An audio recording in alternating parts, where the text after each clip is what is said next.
with very well versed people in the industry, people that have a long track record. They understand what they talk about, and I've invited to moderate António Chagas, who will introduce each and every gentleman on the panel. António, good luck with the moderation of the panel, and I'll be here to assist you in any shape or format that you would like. Go ahead. Hello, can you hear me? Okay.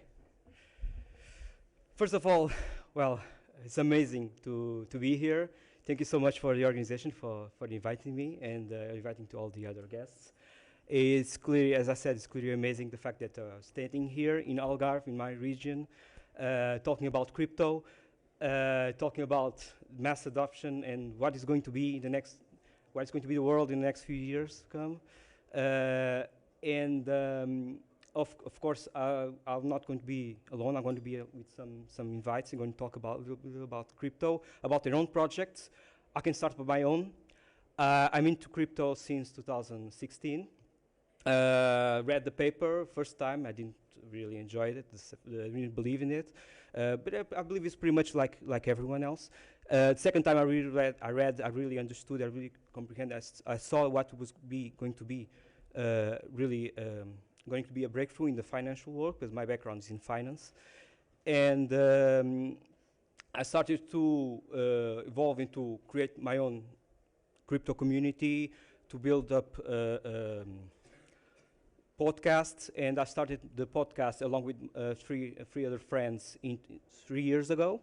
It's called Art for Café, which we invited Portuguese. Our podcast is in Portuguese, trying to bring crypto to Portugal, bringing new projects, new ideas, and clearly show to you what will be going to be the next years. With me, maybe I was going to start with my left. Which one do you want to call?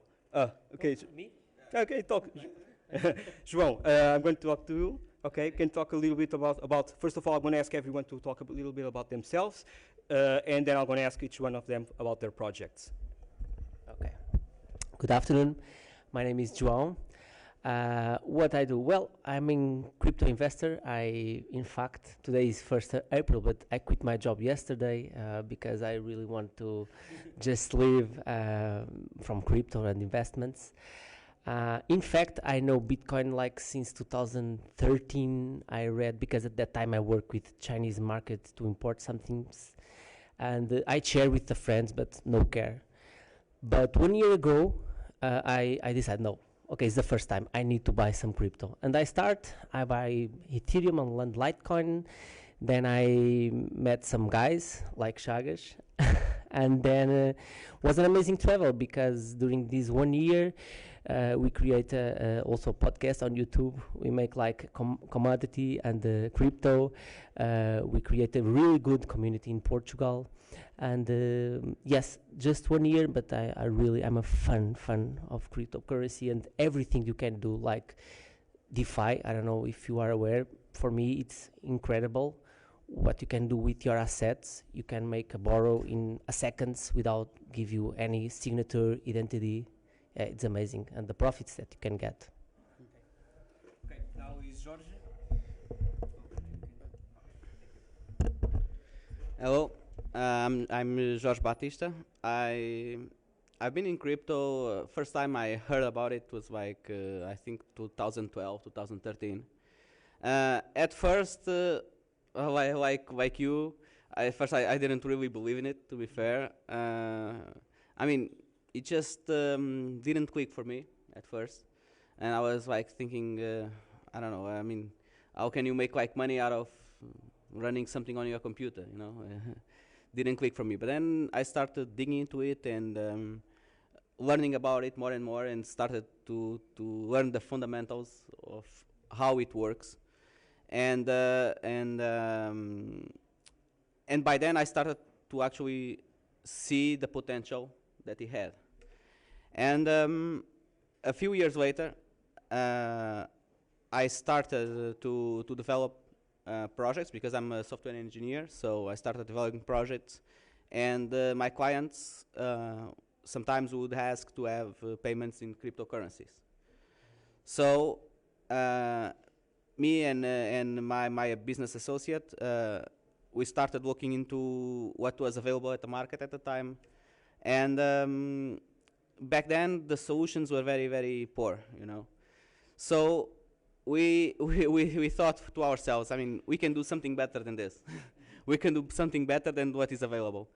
If we have this problem, maybe someone else has this problem. So that's when we started to develop my project that I have outside, which is Crypt API, which is a cryptocurrency payment solution, which is like Stripe for crypto, which allows anyone who has e-commerce, marketplace, anything that sells any product or service and wants to receive payments in crypto, they can do it easily and cheaply and fast. And that's the basic that differs. That is the big difference between us and the other competitors. Of course, over the years there have been popping up more and more similar solutions to ours, but we still believe that we are the best one. And if you don't believe on your product, I mean, of course. So that's basically it. Okay, from my right hand side, there is Marco. Marco is a blockchain specialist.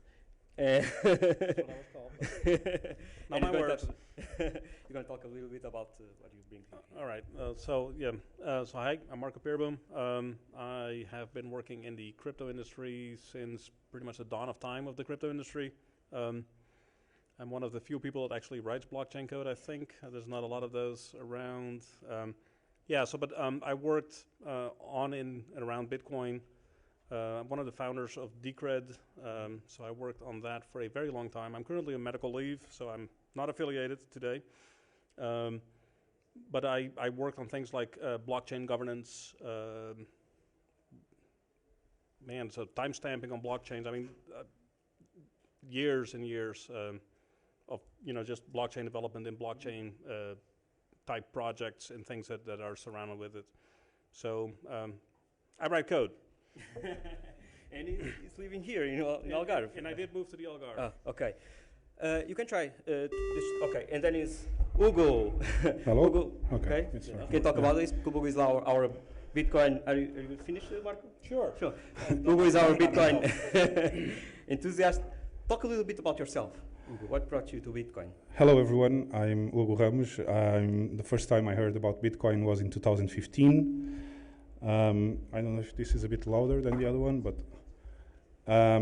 so I took, basically 2016 was my year of learning, where I tried to learn everything about Bitcoin, and I started to invest early 2017 in the markets.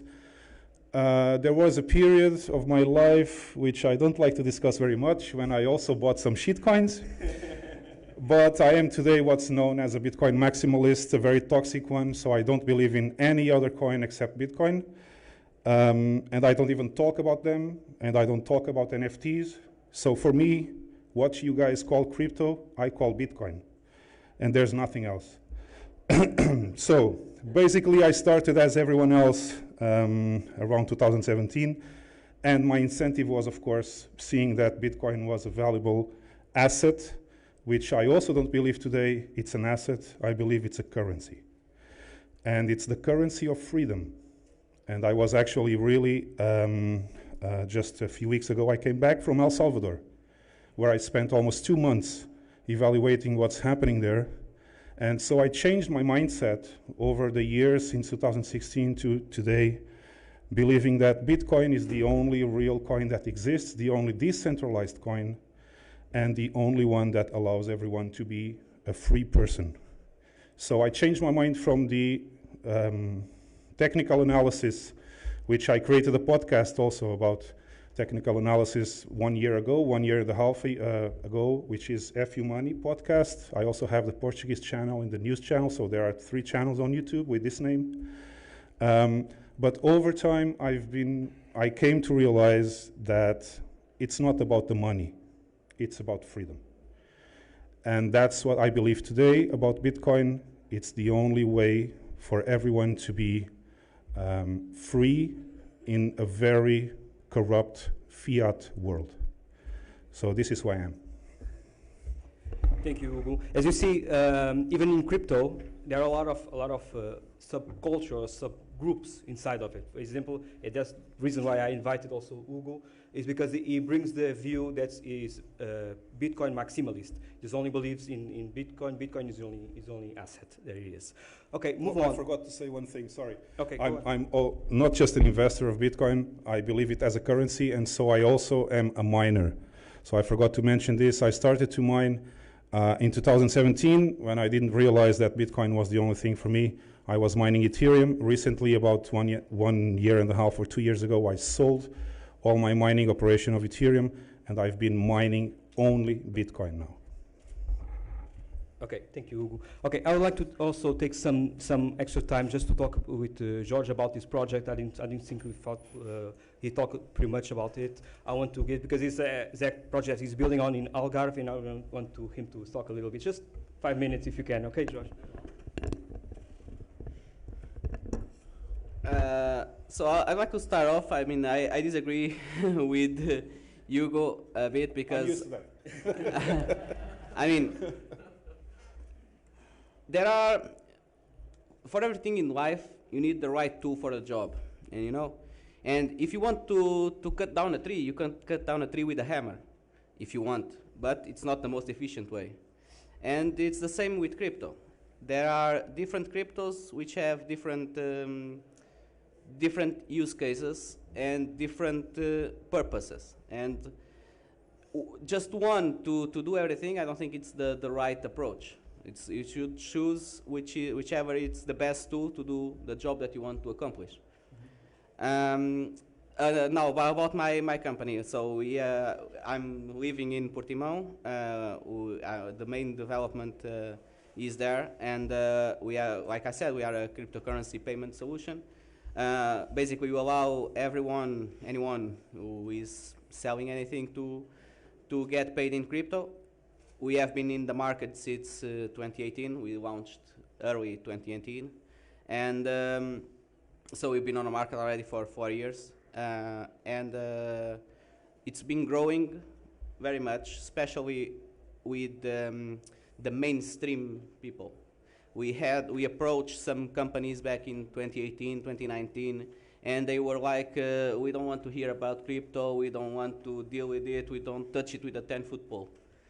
And now the same companies, sometimes they come to us and they say, no, we want to, you guys are still in the business, we want to integrate crypto, we want to start accepting payments in crypto, whatever. And we went to a Forex summit in Dubai a few months ago, month or so ago. And we went to another one a year ago. And back when we went there, we approached some platforms and some brokers. And they were like, no, we don't accept crypto, we don't want to deal with it, whatever. When we went this year, now we approached a lot of them, and they were like, yes, we are looking into it, our team is already looking into accepting crypto, or some where they say, we already do accept crypto. So we can see that the mindset of people is changing to accept crypto. And the crypto is losing like the myth that it had, that it was only for shady businesses and ransoms and drugs and whatever. And people are starting to see the benefits that it has over fiat and over all other forms of payments. And we are seeing that on our system as well, because more and more people are adopting the system, more and more people are transacting, like even instead of crypto, of credit cards, they are accepting like USDT or other stable coins, because, I mean, some business still don't want to bear the volatility of Bitcoin or others, but they like the benefits of crypto, but also the benefits of fiat of not having volatility. That's why right now I'd say that more than half of the volumes is in USDT. So there are many companies who are looking into accepting USDT or USDC or some other stable coins. What else can I say about it? I don't know. I mean, just about your company and what you're doing and what will be the next steps, what you're going to take. So the next steps, like I already not here, but okay. The next steps, we are going to implement a solution for integration with some exchanges to help people because sometimes they want to accept more currencies, but they don't want to keep them. They want to exchange them. So we are in the process of integrating with some exchanges. It will start with Binance, but then we will open up to other exchanges to allow people to exchange as soon as they receive the payment. But our goal and our philosophy was always to never hold anyone's funds. So the main purpose that we do this is because it's our philosophy and because it's a security matter. And the merchant should be always in control of his own coins, or if he wants to put them on some exchange, it should be the exchange that they trust. They don't need to trust us. So that's why since the beginning, we never held any funds. For instance, when a website, someone is checking out on the checkout page and they want to pay with crypto with our system, an address is created for them. They send the funds to their address, and as soon as it's confirmed by the blockchain, it is forwarded automatically to the merchant's wallet. So the funds are in our possession only for like 1 or 2 or 3 seconds maximum, and that's our difference from all the other competitors, and that's what makes us. And it's what we want to do. Some people say, but you can keep the funds and then maybe group the funds and like merge everything and send in one go. And it was like, no, we don't want to hold anyone's funds. That's what everyone else is doing. We want you to be in control of your own funds. Okay. And this way, with this Script API Pro that we are developing, this integration, they will be trusting their funds with whatever exchange they want to accept. So if they trust in Binance, or if they trust in Kraken or whatever, the funds will be on their wallet, on the exchange that they trust, not with us. They don't need to trust us. And since all the funds are sent immediately to their wallet, they can even stop using our system. They have no commitment with us. So we are so sure that that people don't leave our system, that they don't need to commit with us. So as soon as the payment is confirmed and they receive their money, they can switch from our system to someone else. But we are confident that they don't. And actually, we never had anyone. We had many coming from other services similar to ours and starting using us. And we never had someone who is using us and went to someone else. So that's the great thing, that we believe that we are on the right path, you know. Thank you so much. What do I give is a tool they can use here in Algarve for the merchants, for they starting to accept crypto, any crypto they want. But I will move the debate here to, let's talk about adoption here in Algarve.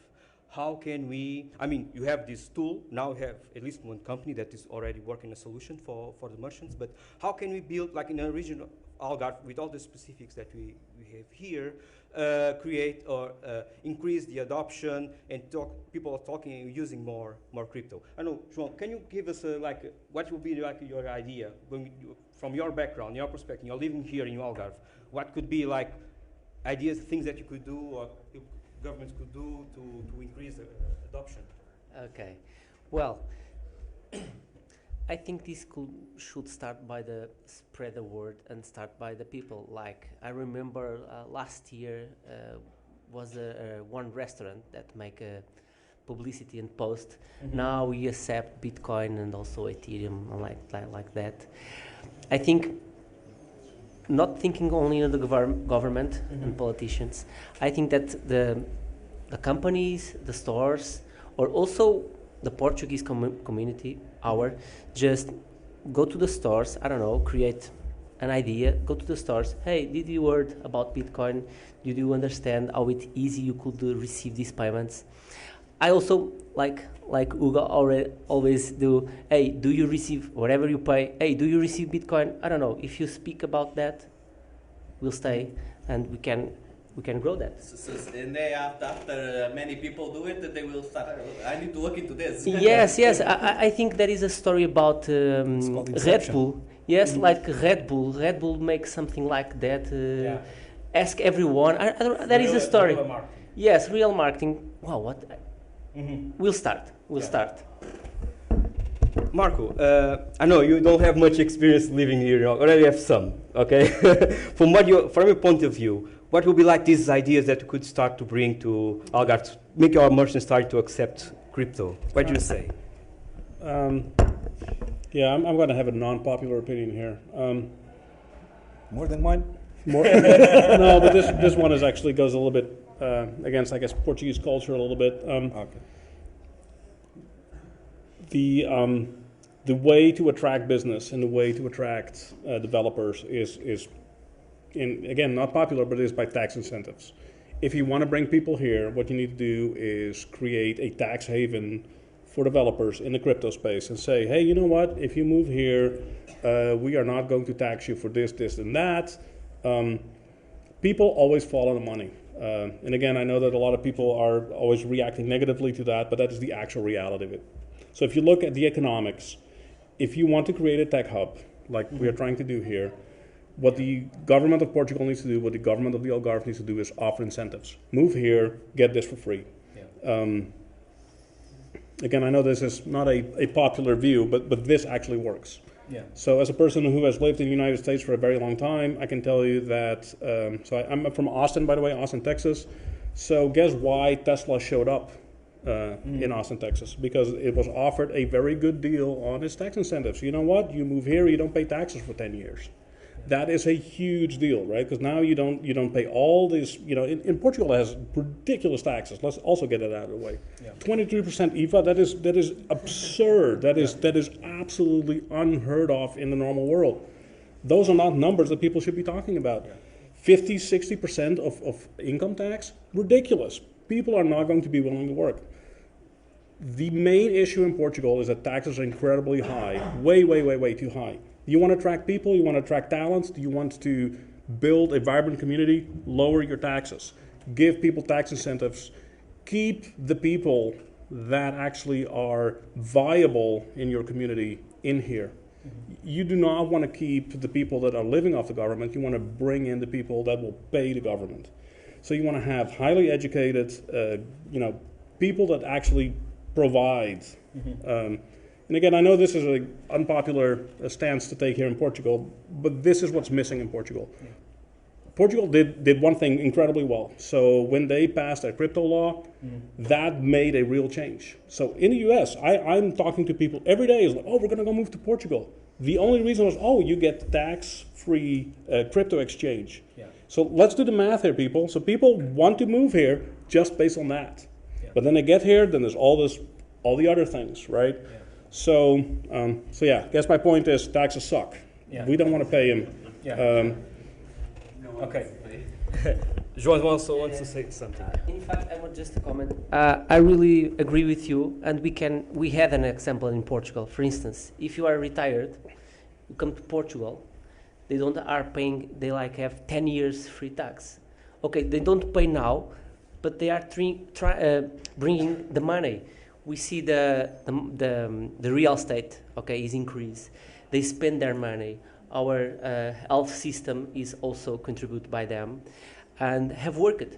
We see at this moment, I think that the community from USA, it's the second one larger in Portugal. They are, because I have worked with retired people, and they are coming year by year, because they don't pay the tax for the retirement.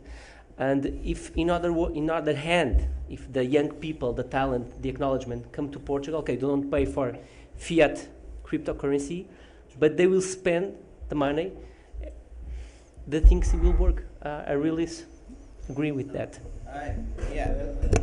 I have to say that I actually agree with Marco and Dese as well, because I mean, it wasn't a controversial opinion after all. No, but in Portugal it is. It really is. There's a lot of folks that don't want to hear this, right? But it's the truth. I mean, people and businesses go where is the most favorable environment for them. That's why Ireland economy is booming, because they made the best environment for companies in Europe. And right now, the crypto, since like Portugal right now, it's a crypto tax haven, people are moving here because of that. But there are already like some laws that were proposed to get rid of it and to start taxing it like capital gains, 28%. I mean, this is the best way they could do to kill whatever it's growing here. You know, it's the best way to kill something is to tax it. Okay.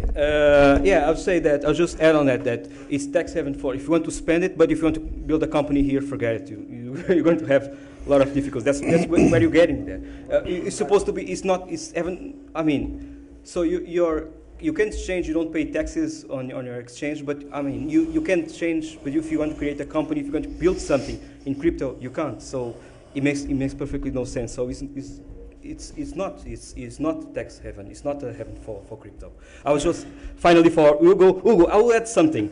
Also that I'm going to ask you to say something about what your idea for mass adoption for Bitcoin adoption, of course. Oh, I have an idea also about taxes. But also, okay, add on taxes too. But say something about El Salvador, because you've been there. Yeah, I'm just going to talk about that. Yeah. That can be applied here in Algarve, because you don't have like a government in Algarve, right? So you don't have like mayors or something like that. Sure. So, as I was explaining before, as a Bitcoin maximalist, I also became very knowledgeable about economy, because one of the good things about Bitcoin is that it drives you to study economy, to understand what money is and what a currency is. And in that path of study, I came to realize how money is printed and how money becomes money. So if you think his opinion was unpopular, mine is much more. He thinks that taxes are, you said, which was the adjective you used? Suck? Yeah, taxes suck. So I say taxes are a theft. So they are stealing the money, your value, from you. And why is that? Because the central banks can print all the money they want. Basically, if the central bank can print all the money they want, as they are doing in the United States, these days it has been very popular to talk about this, because the states are increasing the inflation of the dollar like crazy, and it's not true it's 7%. It's really about 20, 21% right now, because of money printing and the continuation of that policy to Europe. We are also, the European Central Bank is doing the same. So why do they need to tax you if they can print all the money they want? You should ask yourselves this question. And when you really study Bitcoin and you become a libertarian like me, and for example, you go visit El Salvador for 2 months like I did, then you will understand many things that you don't understand if you don't live this Portugal, European Union, and United States. That's the only thing people see here. The mainstream media is American. Many things you hear comes from the States, and all the directions of the money printing comes from the States, and now the European Central Bank is doing the same. So if they can print all the money they want, why do they need taxes? That is stealing the money from you in 2 ways. First, they tax you, and in Portugal we are famous for the highest taxes, like the VAT, for example. 23% is one of the highest in the world. And they also print money like crazy. So as they don't want to tax you anymore, because that could lead to civil unrest, they print money. And that's the second way they use to steal your value, your net value. Because printing money means the money you already have is going to be worth much less. And you will come to realize all this when you study Bitcoin and why Bitcoin is the only solution for freedom and self-sovereignty. Because it's deflationary. It's exactly the opposite. It has a limit of printing of 21 million coins, and the printing of this, the minting, yeah. So yeah, it's not a bill, it's a coin. So the minting, yeah, the minting of the coins decreases 50% every 4 years, which is called the halvening in Bitcoin. So it's very famous for that. It's famous for the design of Bitcoin is made to make it more valuable over time. So I just wanted to. Okay, go on. Okay. So I just wanted to give this small, introduction to what I was going to talk about in El Salvador.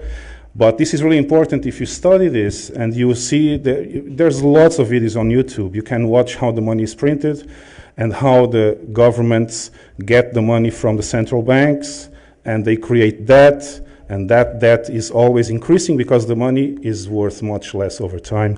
So the debt is actually a spiral which will never end, and your money will be much less valuable than it was 5 years ago, 10 years ago. The only way to fight that, those two ways of governments and central banks stealing your money or your net value, is Bitcoin. Because that, as the dollar is decreasing, Bitcoin is increasing in value. It's not just Bitcoin becoming valuable, it's also the dollar becoming less valuable that will make this balance to be, not in balance anymore. And you will preserve your net value. So, the idea about what your ideas would bring to mass adoption here nothing. We don't need that. Bitcoin doesn't need you. You need Bitcoin. And this is the big difference. Looking at all the other people talking about crypto, which doesn't exist. Crypto is Bitcoin and shitcoins. But in El Salvador, you had a lot of ideas on measures done by the government. yes, the government helped, but we don't need governments helping. That's what I realized in El Salvador. This is going to happen either you like it or not, okay? Because people will realize over time with incentives that they need to preserve their net value. And the only way to do that is to be in a deflationary currency. So, in El Salvador, what they decided was, after watching this, seeing what was happening in this Bitcoin Beach project, which was started by an American, by the way, and I got to know him there. So he started the project and... You're pointing at me, but okay. No, because you're American, right? I'm a world citizen. Yeah, exactly. Like libertarians, we are all world citizens. But this was an American guy that took the idea of starting a different ecosystem in this small place in El Salvador, which is called El Zonte. It's a really beautiful beach. If you know Portugal, it's very, very poor. But if you know Portugal, you could compare it to something like, north of Sagres, there's a small place called Carrapateira, and it's very, very similar. Dirt roads, very poor people live there and work there, and then you have really nice hotels. And the nice hotels are there because of Bitcoin, because Bitcoin developed that small area. And the government of El Salvador noticed what was happening, and they decided to try to understand what that is, in opposition of what they are doing in Europe right now, which they are trying to kill by any means possible your possible freedom and self-sovereignty by not allowing you to have Bitcoin in self-hosted wallets. So what they did in El Salvador was they went there, the president wanted to know what was happening, and he understood that Bitcoin was actually helping those people because it was allowing them to have a parallel economy, which was not a dollar. By the way, El Salvador is dollarized, which means the currency, the legal currency until last year, was the American dollar. So every time the American dollar goes up, the inflation of the American dollar goes up, and they start to print more dollars, El Salvador is affected, because the inflation also gets there. It's the same currency. So he actually liked what was being done in El Zonte and decided to create the Bitcoin law, which introduced Bitcoin in El Salvador as legal tender. So it's like having two currencies. It's like for us, for example, to have escudo and euro at the same time. So they have Bitcoin and dollar. Yeah, 2 shitcoins, by the way. So what happened was the government, what they did was they drove they tried to make it stronger, the movement make it stronger, and as it became legal tender, you don't have any way to tax Bitcoin in El Salvador because it's illegal to tax a currency. So El Salvador actually adopted the right way to do it, which was, this is not an asset, this is a currency. And that's why I said before, when I introduced myself, that I don't believe in Bitcoin as an asset anymore. I did in 2017, but not now. Now for me, it's a currency. The currency of freedom and self-sovereignty. And that's what they are doing in El Salvador. And if in 10 years the dollar collapses, as everyone is expecting, because the world is trying to renounce it as the world reserve currency, if that happens, and the dollar cannot, and they cannot pay the debt, which is already 32 trillions or something like that, the dollar will collapse as we know it today, and probably it will adopt a different form. But if that happens, El Salvador is protected. And the people of El Salvador are protected because they have Bitcoin. So they are not being affected by the inflation rate, and they will not be affected by the dollar collapsing if that will happen in the future. Thank you, Hugo. Okay, George, you want to say something? Yeah, I would just like to add something to what Hugo was saying. He spoke on 2 ways that the governments get money. Steals money from you. I will not go as far as steal, but there are, I will just complement. There are 3 ways that, because no government generates value. No government generates value. So the government needs some way to finance itself. And there are 3 ways that governments finance themselves. All 3 are taking money from somewhere else. So the first one is taxes. So they take money directly from people that are generating value. The second one is debt. They are taking money from the future to the present. They are taking debt that someone needs to pay eventually. They are taking value from the future to the present. And the third one is printing money, which is taking value from everyone that holds the currency. But in all 3 ways, they are always taking value from someone that is producing that value to someone that is not producing the value. That's just what just something else, just to add. There are also, not only on El Salvador, but there are even more grassroots movements in Latin America, especially in Venezuela and Argentina, that people themselves are using crypto more and more. And it's not like even government mandated. They are doing it because they don't trust the banks, they don't trust the inflation. You're making his point. Yeah, no, but it's true. But I mean, the incentive is there. Right. The incentive is the inflation. And if you, but in El Salvador, yeah, and people are walking away from it. Yeah. exactly. El Salvador, the economy collapsed because the government's a pile of crap.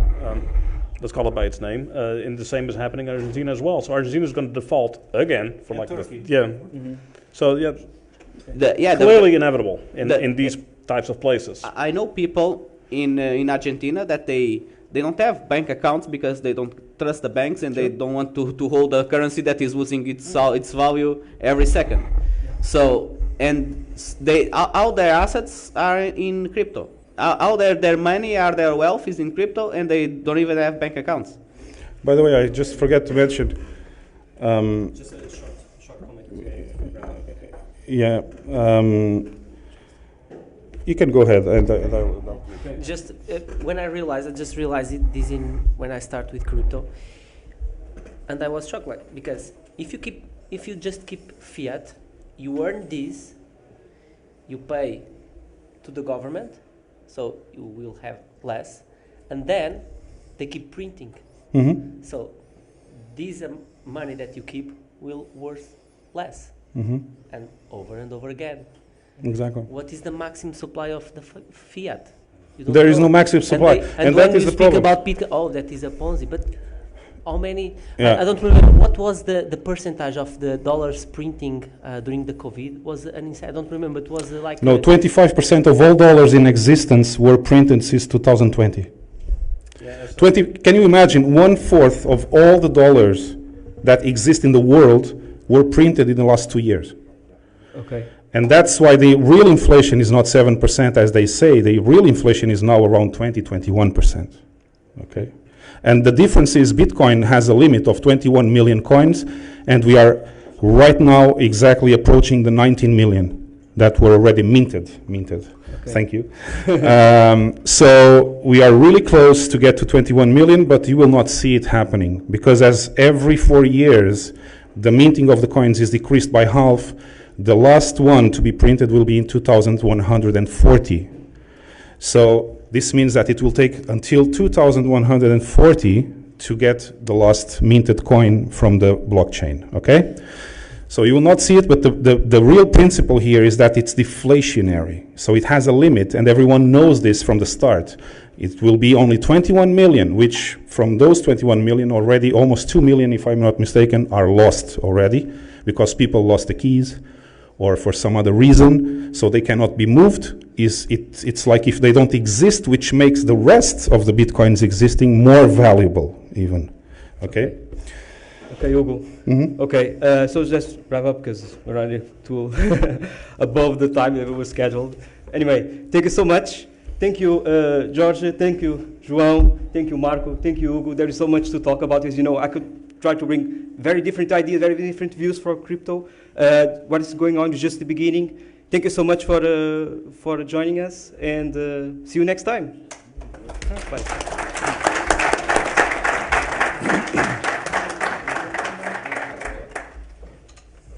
Beer. Yeah, I don't know. Where's the beer? Over there. Yonder.